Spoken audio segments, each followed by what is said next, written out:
Assalamualaikum warahmatullahi wabarakatuh. Salam sehat, bergizi, dan berprestasi. Perkenalkan, saya Rani Nurmayanti, SSTM Gizi, selaku dosen di jurusan Gizi Poltekkes Kemenkes Malang.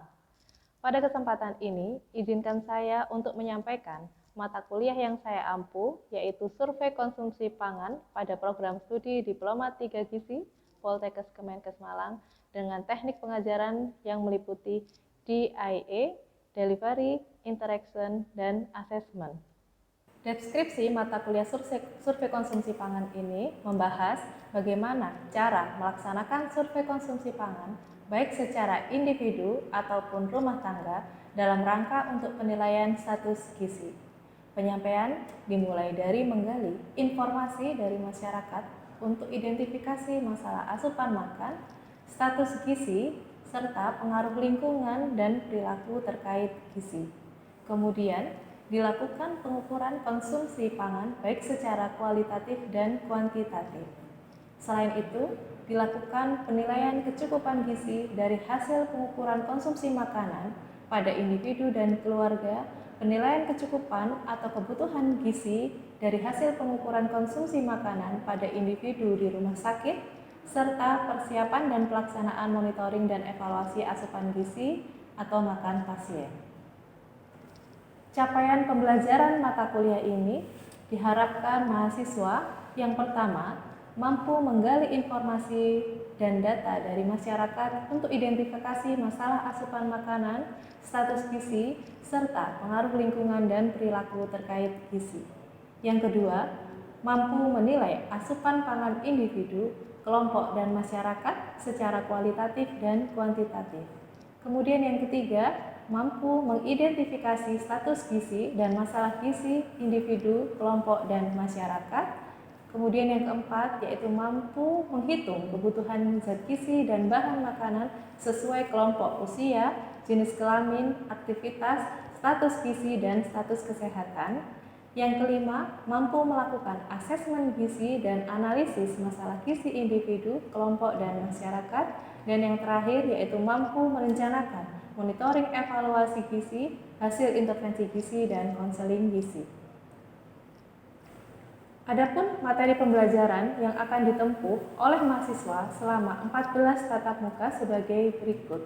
Yang pertama, pengertian survei konsumsi, tujuan survei konsumsi, sasaran, ruang lingkup, jenis, metode, peralatan, formulir, dan teknis pelaksanaan. Yang kedua, pengukuran konsumsi pangan dengan metode food weighing. Tatap muka yang ketiga dan keempat terkait pengukuran konsumsi pangan dengan menggunakan metode food recall dan food record. Yang kelima, pengukuran konsumsi pangan dengan metode food frequency questionnaire dan dietary history. Yang keenam, pengukuran konsumsi pangan dengan metode food account, food list, food inventory. Kemudian yang ketujuh, pengukuran konsumsi pangan dengan metode household food record dan food telepon. Kemudian yang kedelapan adalah pelaksanaan UTS. Dan yang kesembilan, yaitu pengukuran konsumsi pangan dengan metode neraca bahan makanan. Yang kesepuluh, penilaian kecukupan gizi dari hasil pengukuran konsumsi makan pada individu menggunakan metode Comstock. Yang kesebelas, penilaian kecukupan gizi dari hasil pengukuran konsumsi makanan pada individu dan keluarga. Yang ke-12, penilaian konsumsi pangan menggunakan metode OptiFood. Yang ke-13, yaitu penilaian kecukupan atau kebutuhan gizi dari hasil pengukuran konsumsi makanan pada individu di rumah sakit. Yang ke-14, persiapan monitoring dan evaluasi asupan gizi atau makan pasien. Yang ke-15, pelaksanaan monitoring dan evaluasi asupan gizi atau makan pasien. Dan yang pertemuan ke-16 adalah ujian akhir semester. Selanjutnya, saya akan menyampaikan terkait teknik pengajaran saya dengan menerapkan DIA. Yang pertama yaitu delivery, jadi sistem pembelajaran atau mode perkuliahan di Poltekkes Kemenkes Malang sesuai dengan nota dinas Direktur Poltekkes Kemenkes Malang terkait proses belajar mengajar pada semester genap tahun akademik 2022-2023 menggunakan sistem blended learning, di mana perkuliahan dapat dilakukan secara luring, daring, dan juga hybrid learning, modifikasi dari daring dan luring. Untuk pembelajaran teori secara daring dapat dilakukan secara sinkronus menggunakan media Zoom Meeting, Google Meet, atau secara asinkronus menggunakan Google Classroom. Sedangkan pembelajaran praktikum dilaksanakan di Laboratorium Jurusan Gizi Poltekkes Kemenkes Malang. Metode pembelajaran diterapkan yaitu meliputi interactive lecture dengan pendekatan SCL atau Student Centered Learning, kemudian kooperatif dan partisipatif learning, serta case study atau problem based learning. Referensi materi yang saya sampaikan selama perkuliahan menggunakan beberapa referensi mulai dari buku, jurnal, ataupun kebijakan-kebijakan terkait gizi dan kesehatan dari peraturan-peraturan Menteri Kesehatan, serta integrasi dari hasil penelitian dan pengabdian kepada masyarakat yang sudah pernah saya lakukan sebagai bentuk inovasi dalam penerapan semangat Merdeka Belajar Kampus Merdeka. Kemudian, melalui case study atau problem based learning, mahasiswa diharapkan dapat menyelesaikan tugas dari kasus-kasus yang ada di masyarakat dan selanjutnya dipresentasikan di kelas secara kelompok. Teknik pengajaran selanjutnya yaitu interaction, di mana proses interaksi yang saya bersama mahasiswa bisa dilaksanakan yang pertama, yaitu pada saat di luar kelas menggunakan media WhatsApp dan email, serta menggunakan Google Classroom secara asinkronus sebagai berikut. Di mana materi dan tugas yang saya berikan akan saya informasikan di Google Classroom. Kemudian respon aktif dari mahasiswa di Google Classroom yang menandakan bahwa materi yang saya kirimkan telah diterima oleh mahasiswa.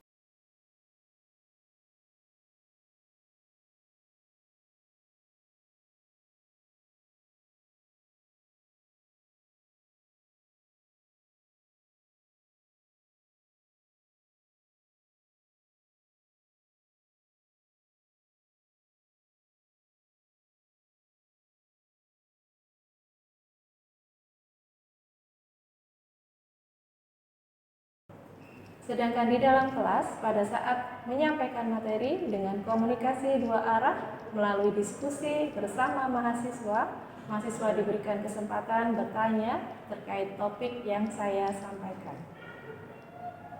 Teknik pengajaran yang terakhir yaitu assessment, teknik penilaian kepada mahasiswa, di mana mekanisme dalam penilaiannya mengacu standar penilaian yang dibuat pada Peraturan Menteri Pendidikan dan Kebudayaan Republik Indonesia Nomor 3 Tahun 2020 tentang Standar Nasional Pendidikan Tinggi, yaitu yang pertama, untuk teknik, instrumen, kriteria, indikator, dan bobot penilaian telah disampaikan dan disepakati antara dosen bersama mahasiswa sesuai dengan rencana pembelajaran semester.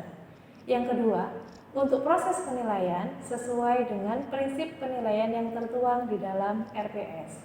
Dan yang ketiga, diberikan umpan balik dan memberikan kesempatan untuk mempertanyakan hasil penilaian kepada mahasiswa, di mana apabila nilai mahasiswa di bawah B, bisa diberikan kesempatan remedi sesuai dengan peraturan akademik yang ditetapkan di Poltekkes Kemenkes Malang.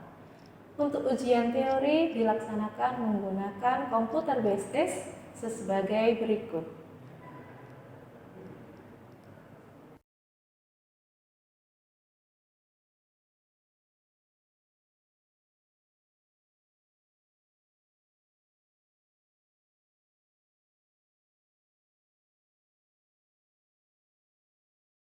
Kemudian yang terakhir, bentuk dokumentasi penilaian akhir hasil belajar mahasiswa secara akuntabel dan transparan dapat dilihat oleh mahasiswa pada aplikasi Sistem Informasi Akademik Poltekkes Kemenkes Malang sebagai berikut, di mana nilai akhir mata kuliah dapat dilihat pada akhir pembelajaran sebelum pembelajaran pada semester berikutnya akan dimulai.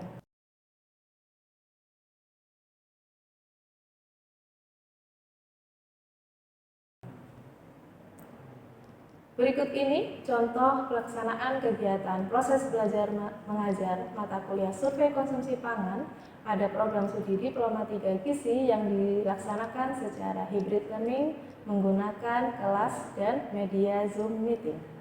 Bismillahirrahmanirrahim. Assalamualaikum warahmatullahi wabarakatuh. Waalaikumsalam warahmatullahi wabarakatuh.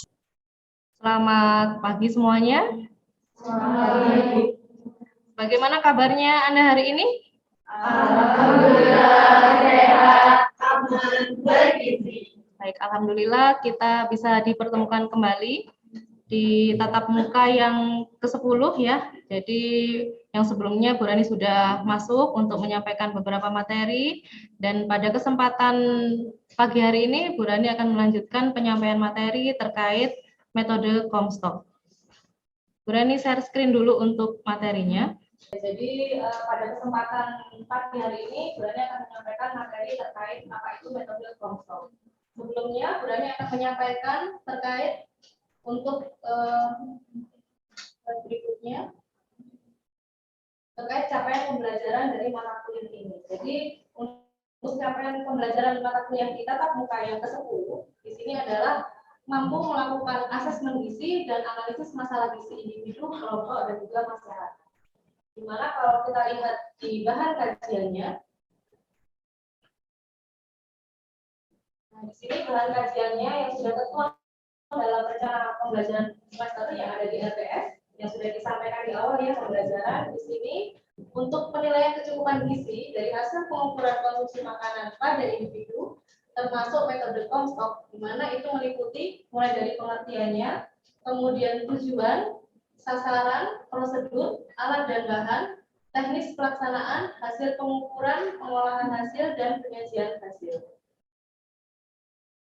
Baik, definisinya apa? Jadi yang pertama, metode Comstock itu adalah metode survei konsumsi makanan yang dilakukan terhadap hasil pengamatan sisa makanan. Gitu ya. Kemudian metode ini biasa dilakukan untuk pasien di rumah sakit untuk melihat konsumsi makanan rumah sakit oleh pasien. Jadi kita ingin melihat apa saja sisa makanannya, gitu ya, menggunakan metode Comstock ini. Kemudian metode taksiran visual ini memiliki korelasi yang kuat dengan penimbangan. Ya, jadi taksiran visual ini bisa digunakan untuk menentukan sisa makanan, menggantikan metode penimbangan. Nah, oleh karena itu syaratnya kalau kita ingin menggunakan metode Comstock kita harus terampil, harus sering melakukan. Jadi nanti pada saat di akhir pertemuan ini kita nanti akan menjadwalkan untuk kegiatan praktiknya. Jadi metode Comstock ini memang paling sering digunakan di hampir seluruh rumah sakit. Dan tujuannya adalah mengetahui sisa makan seseorang secara individu, jadi perorangan.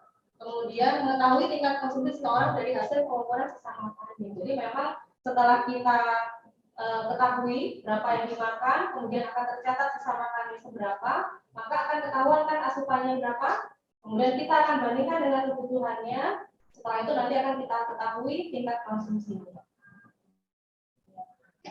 Selanjutnya, sasarannya adalah skala individu. Nah, prosedurnya apa saja? Jadi nanti kita mempersiapkan formulir yang akan digunakan ya, untuk penentuan metode Comstock-nya.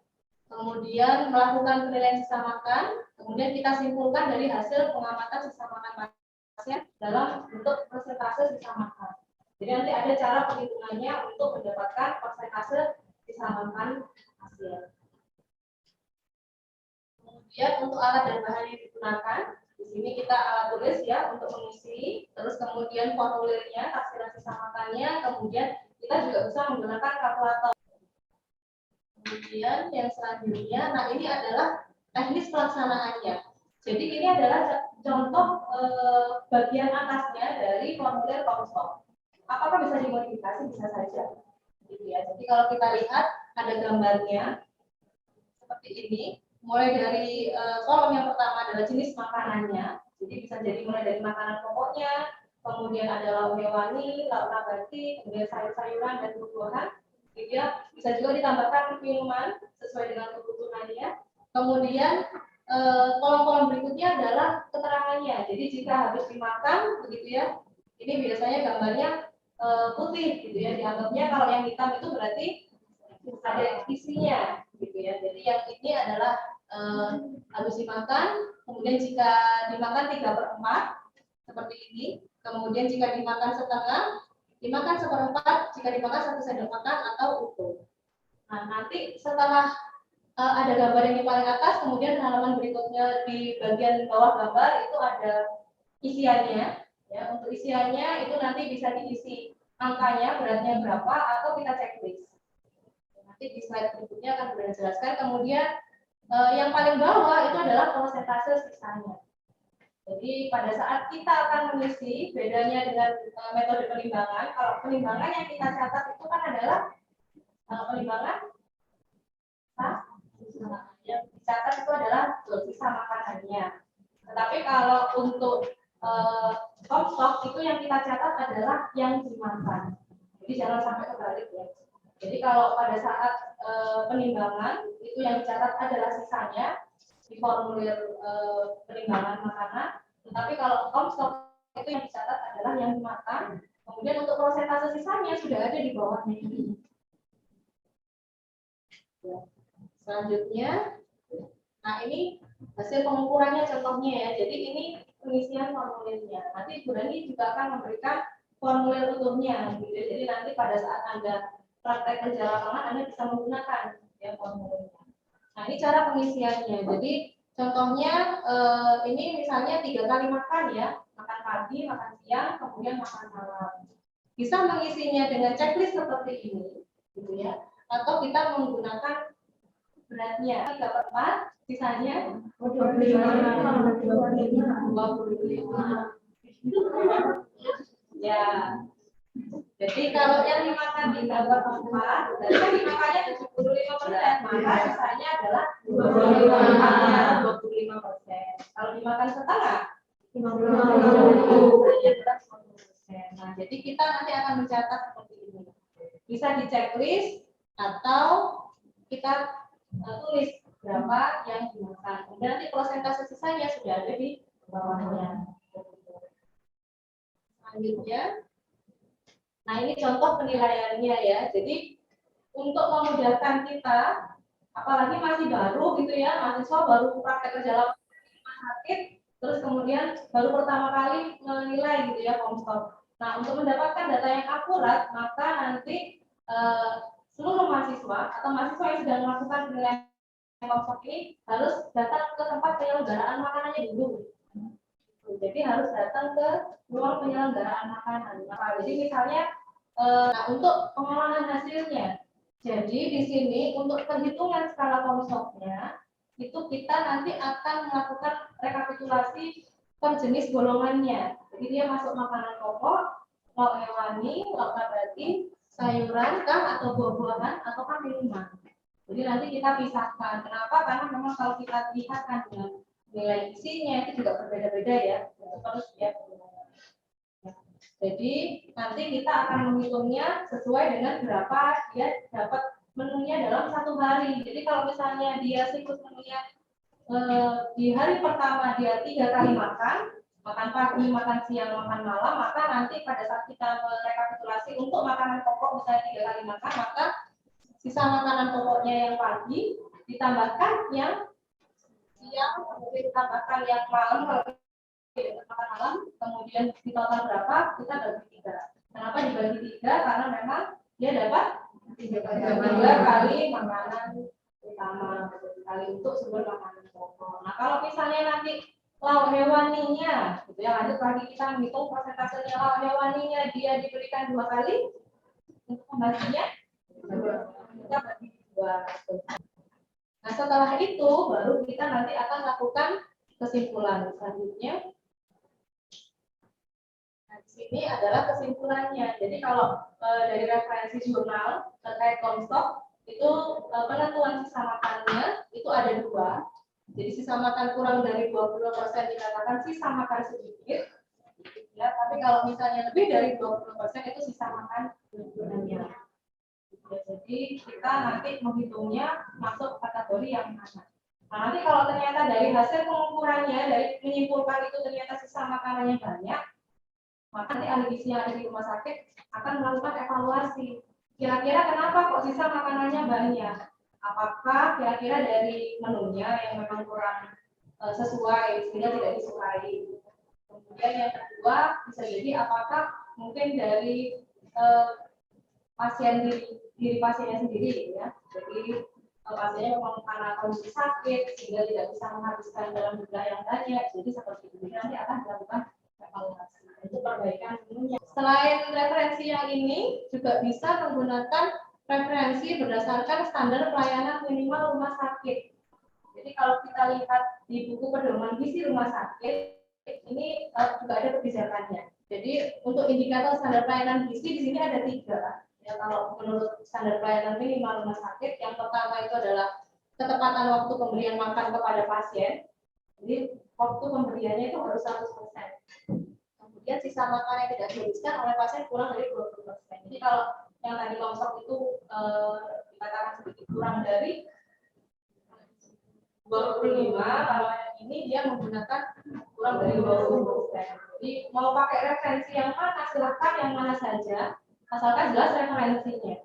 Kemudian yang terakhir adalah tidak ada kesalahan pemberian. Jadi harus 100% tidak boleh salah. Jadi jangan sampai nanti salah.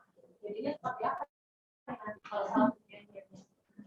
Pasien DM dikasihnya KBP misalnya ya, tanpa menentukan jenis kalorinya, nanti malah takutnya memperparah kondisi.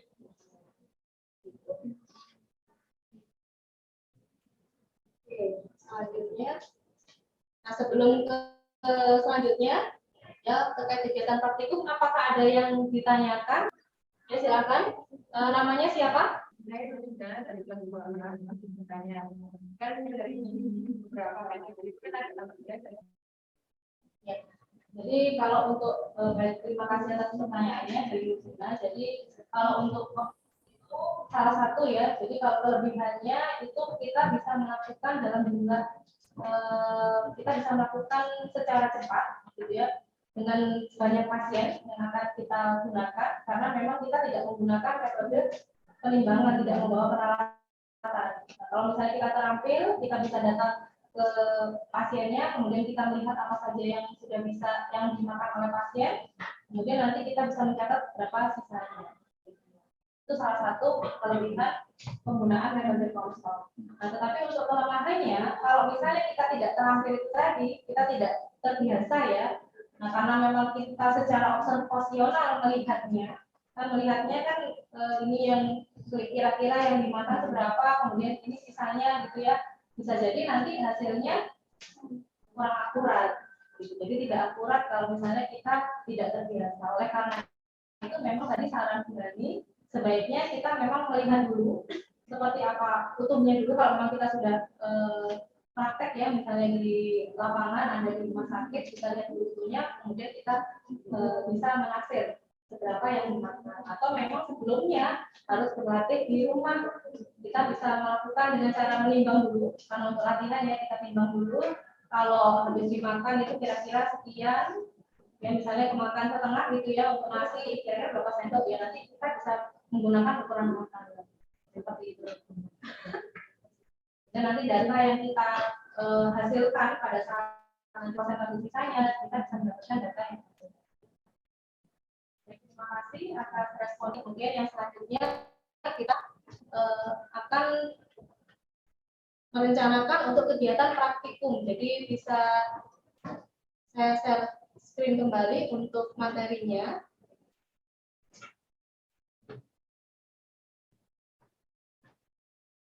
Nah, jadi di sini nanti kita akan melaksanakan praktek komstok. Kenapa? Nanti Anda harus bisa pada saat di rumah sakit.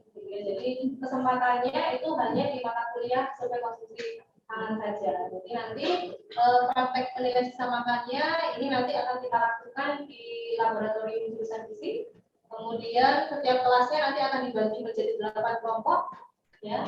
Tetapi nanti untuk formulirnya tetap diisi secara individu untuk memudahkan diskusinya, ya pada saat diskusi. Jadi kita bagi kelompok, tetapi nanti untuk pengerjaannya karena nanti untuk penilaiannya juga secara individu, maka nanti untuk pengisian formulirnya, outputnya juga dilakukan secara individu. Kemudian disajikan, nanti akan disajikan menu makanan utuh ya, dan nanti menu makanan yang sudah tersisa. Jadi nanti mahasiswa bisa melihat dari yang utuh dulu, kemudian nanti kita bisa menentukan berapa sisa makanannya. Ya. Kemudian masing-masing nanti akan menilai berapa sisa makanan pada plato yang sudah disediakan menggunakan formulir Comstock-nya. Kemudian nanti yang terakhir dihitung dan disimpulkan. Ya. Jadi kita simpulkan sisa makanannya dari hasil pengukuran menggunakan formulir taksiran menggunakan formulir Comstock. Itu ya. Apakah ada yang mau ditanyakan untuk terkait tugas atau praktikumnya nanti? Jelas ya. Jadi nanti kita akan bertemu kembali di laboratorium ya untuk praktek penggunaan metode Comstock ini. Baik, kemudian sesuai dengan kontrak dan rencana pembelajaran semester, di sini Bu Rani akan menyampaikan, baik sebelum Bu Rani sampaikan untuk kuisnya, jadi Bu Rani sudah kirim materinya di Google Classroom. Nah, ini materinya sudah Bu Rani share di Google Classroom. Sudah dicek? Sudah masuk? Sudah. Kemudian selain materi yang Bu Rani sampaikan, Bu Rani juga akan memberikan kuis. Ya, jadi kuisnya ini silahkan dibuka linknya. Sudah terbuka? Silakan diisi, ada 5 pertanyaan ya. Waktunya kurang lebih sekitar 3 menit saja. Yang di Zoom sudah Bu Rani share ya untuk link kuisnya. Oke, sudah 5 menit waktunya. Gitu ya. Kemudian materinya yang sudah Bu Rani share atau Bu Rani kirim di Google Classroom, silakan dipelajari kembali oleh seluruh mahasiswa, dan apabila dirasa masih ada materi atau yang penyampaian materi yang belum jelas dari Bu Rani, masih bisa ditanyakan melalui Google Classroom ya. Jadi silakan nanti Anda chat apa saja pertanyaannya, nanti Bu Rani akan jawab pertanyaan dari seluruh mahasiswa. Begitu ya. Baik, itu saja materi yang bisa Bu Rani sampaikan, dan sekali lagi untuk metode Comstock itu memang penentuan sisa makan secara observasional, di mana nanti kita akan melihat apa saja yang sudah terlihat sisanya seberapa, kemudian nanti kita akan mencatat seberapa banyak yang dimakan oleh pasiennya. Kemudian untuk mendapatkan data yang akurat memang kita harus sering berlatih gitu ya, sering berlatih bagaimana menilai sisa makanan menggunakan metode Comstock tersebut. Begitu ya, mudah-mudahan bermanfaat untuk semuanya. Saya akhiri ya pertemuan pada pagi hari ini. Kurang lebihnya Bu Rani mohon maaf. Wabillahi taufiq wal hidayah. Wassalamualaikum warahmatullahi wabarakatuh. Waalaikumsalam warahmatullahi wabarakatuh. Terima kasih Bu. Terima kasih Bu. Demikian teknik pengajaran saya yang saya lakukan meliputi DIE pada mata kuliah yang saya ampu, yaitu survei konsumsi pangan. Semoga bisa memberikan manfaat bagi seluruh sivitas akademika di Poltekkes Kemenkes Malang. Terima kasih. Wabillahi taufiq wal hidayah. Wassalamualaikum warahmatullahi wabarakatuh. Selamat pagi, salam sejahtera bagi kita semua. Semangat sehat, bergizi, dan berprestasi.